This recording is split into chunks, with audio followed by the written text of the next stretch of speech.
Hello everybody, Scott here. I'm going to do one more quick video before I hit the trail. It's Monday night.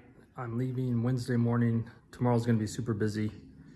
And I'm going to do a quick video today of what I'm taking on the trail with me. Okay, my backpack is the Z-Packs 55-liter Arc Blast. And super lightweight. It's supposed to be real durable. I did add on the side pouches, the belt pouches, and the harness pouches. And I also have, they call this the front utility pack accessory, or FUPA, but basically it's a fanny pack. The nice thing about this fanny pack is it hooks right to the front and the clips go right inside the fanny pack. And it's got a little pad here. I tried it out for the first time the other day. It works real good. These side packs are hard to get in and out of while you have the pack on. This is real easy to get in and out of. Next thing I have is my electronics. I've got an Anker 26,000 battery bank and a 60-watt charger.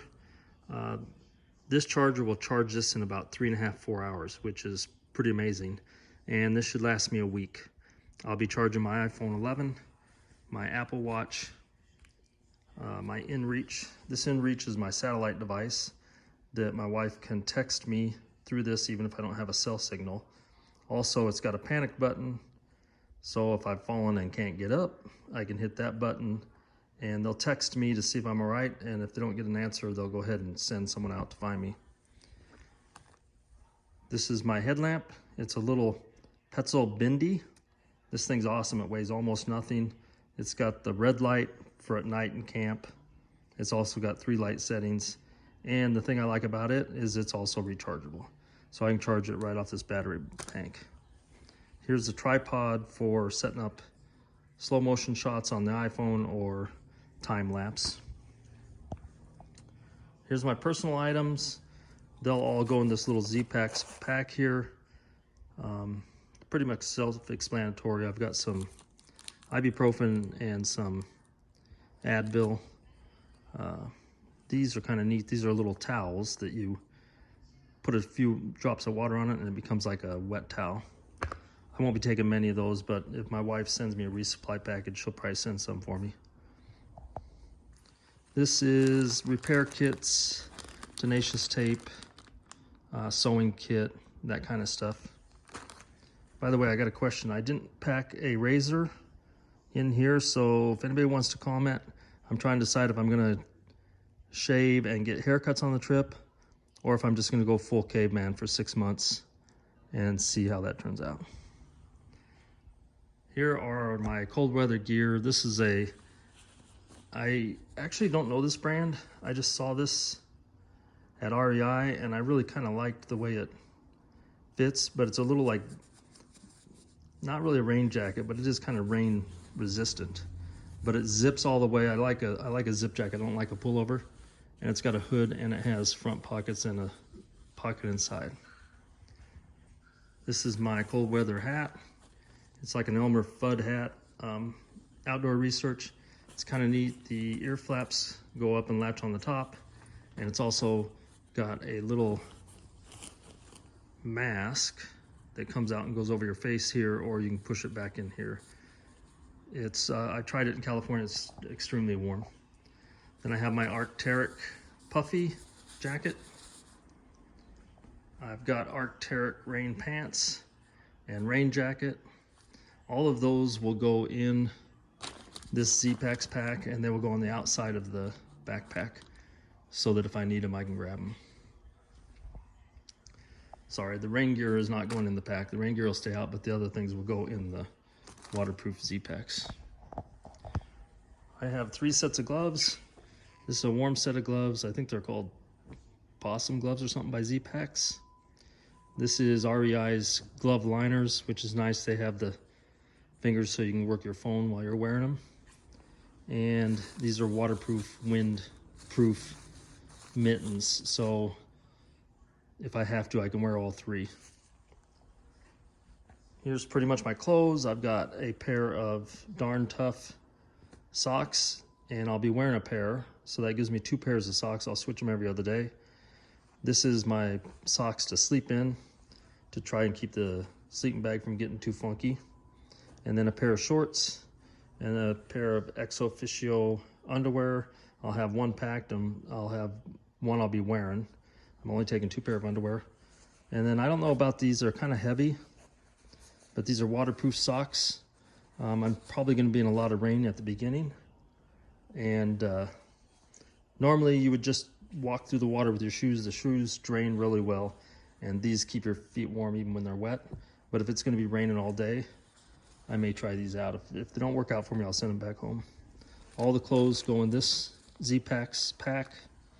All right. So this is basically my kitchen. This is my cook system. So this is just a little jar that I have. I'll be putting my coffee and hot chocolate and stuff in here to drink out of it. And then this is my cook pot, which is where I'll be making my ramen noodles, mashed potatoes, anything like that. And then I have the Sea to Summit long spoon. And this is nice for getting, if you're doing like an instant food pack, it can reach way down in the bag. But all of this is called hot lips. You put it on there so if this is hot, you won't burn your lips. All of this stuff fits in here. Here's my stove, which is just a little, what is it? BRS. This is the kind of the Chinese version. It's just a $16 stove, but the reviews say people are doing 2 or 3 through hikes with it. So, and if it does go out, you're only out $16. I picked this up, and this is for if you find a can with just some gas in it, you can take the gas from one can and put it in another. And a lot of people on the trail will throw these in their hiker boxes when they're not completely empty because they don't want to carry 2. So you can actually find 3 or 4 that are halfway full and fill up a full one if you can't get to the store to get one, which is kind of handy. Like I said, all this fits in here, and then this has got a screw-on lid, which is nice. And now for my sleep system. I have the Catabolic Gear. I didn't get a sleeping bag, I got the quilt. That's a 15-degree quilt. I took it in California. When I woke up, it was like 28 degrees. There was ice on the inside of the tent, and I was not cold at all. So that thing, I think it was going to do a pretty good job. I also got a silk liner for that. It doesn't really weigh much, and I'm thinking it will probably help keep the sleeping bag a little cleaner, since it could be 4 to 7 days before I get a shower. That's the Z-Packs duplex tent. If you get online, you can see thousands of reviews on that thing. It's a 2-person tent. I could have got a smaller one, but that one you can put your backpack in. You can put everything you have with you in it, and it gives you a little room to stretch out and stuff. It's extremely lightweight. I think it's either just over or just under 2 pounds. The sleeping pad is the Big Bertha AXL Air. I was gonna go with just the foam pad, but this thing is way more comfortable. I'm gonna start out with this. If I think it's too heavy or I don't need it, I'll send for the foam pad. And this is kind of like a dry bag, but you use it to fill up this airbag. You just fill it up and then you squeeze it and it fills up that. If you try to blow that up just using your lung power, man, you about pass out, especially at my age. I also am taking a Climate's extra large blow up pillow. Some of this stuff, if it's too heavy, I'll send back, but I think you really need a good night's sleep if you're going to be doing 15 miles a day. So we'll try all this out. What doesn't work, we'll send back, and what does, we'll keep. I got the, what is that, Gossamer Gear umbrella. I've seen a lot of people on the trail use that if it's just drizzling, or it's kind of nice if you want to film while it's raining. And if it just drizzles for a little minute, you don't have to take your backpack off and put on your rain gear and all that. You just pull the umbrella out. I'm taking one buff, which is an Appalachian Trail buff, and I'm taking one bandana. I also have a bandana in my cook gear for cleaning stuff up. And I have a REI towel. This is my Z-Packs bear bag. And this is what I'll be carrying all my food in. It kind of rolls up, it's a dry bag. And then here's a little pouch that has the cord. So what you do is you fill this pouch full of rocks. You tie the cord to this and to the bag, and then you throw the pouch over a tree limb and pull the bear bag up and tie it off. A lot of the shelters have bear canisters, not canisters, bear containers where you can just throw your food in a container and latch it at night. But if they don't, you're supposed to throw this over a tree and pull it up out of the reach of the bears. Here's a Thermarest Z seat. That's just like a little butt pad you put down on a rock if you're going to sit on a rock or stump or something. This is my toilet paper and my spade for digging a cat hole. Pretty self-explanatory. And here's my water system. I'm using the Sawyer Squeeze. I've tried this out in California. It works pretty good. It comes with these rings, these rubber gaskets.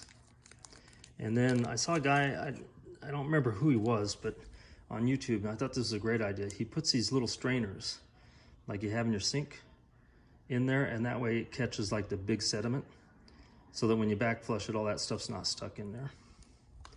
And I was gonna I'm taking 3 bottles, 2 1-liter bottles, and then one for the front on the backpack. I was gonna just use one of these as a dirty bottle for the dirty water, but I have found that this bag that Sawyer makes actually works way better than one of these bottles.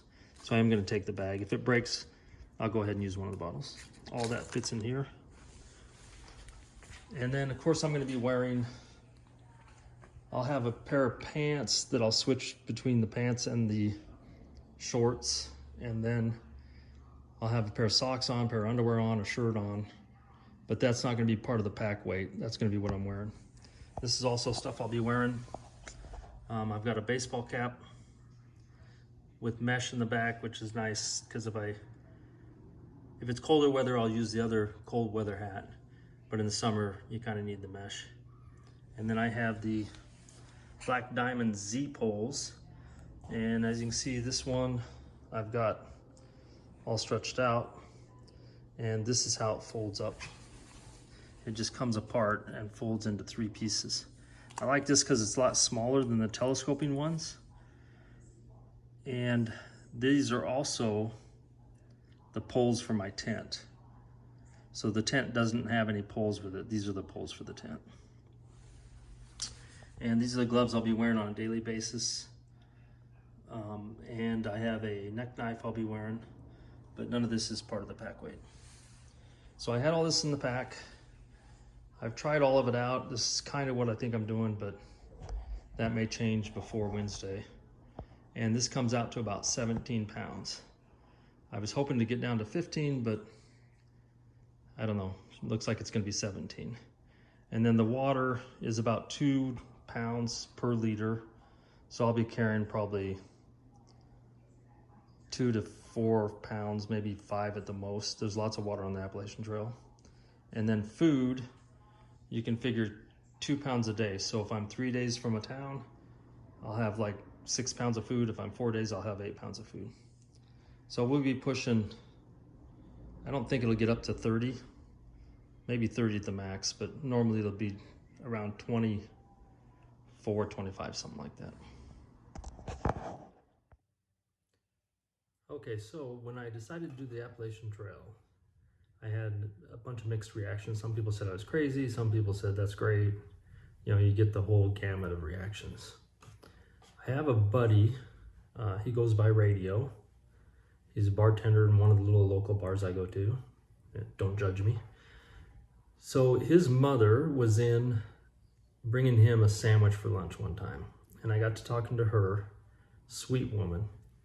And Radio was telling her that I was going to do the Appalachian Trail.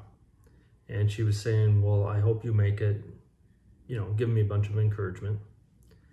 And I said, the only thing I was worried about was if I called and I was getting discouraged and was thinking about stopping, that I couldn't really call my wife because my wife is going to be like, get the hell out of there and get home. So she says, well, I tell you what, honey, you call me, you take my number and call me. And if you decide you don't want to go on any further, I will tell you to keep going and I will give you a good kick in the butt. So I always told Radio, I said, well, at least I know your mom's got my back. And this was probably a year and a half ago when I was talking to her. Well, sadly, his mom passed last fall. So I was talking to Radio, and he mentioned that he had had his mother cremated. So here is Janice, a little bit of her. So I'm going to take Janice on the trail, and if I feel like quitting, I'm just going to remember what she said. Now, Radio said it's up to me. I can take her all the way to Mount Katahdin, or if I see a real nice, beautiful spot on the trail that she would like, I can leave her there. So that's one more thing on my back. Janice and I will be doing the trail together. All right, next video will be from the trail. Talk to you later. Bye.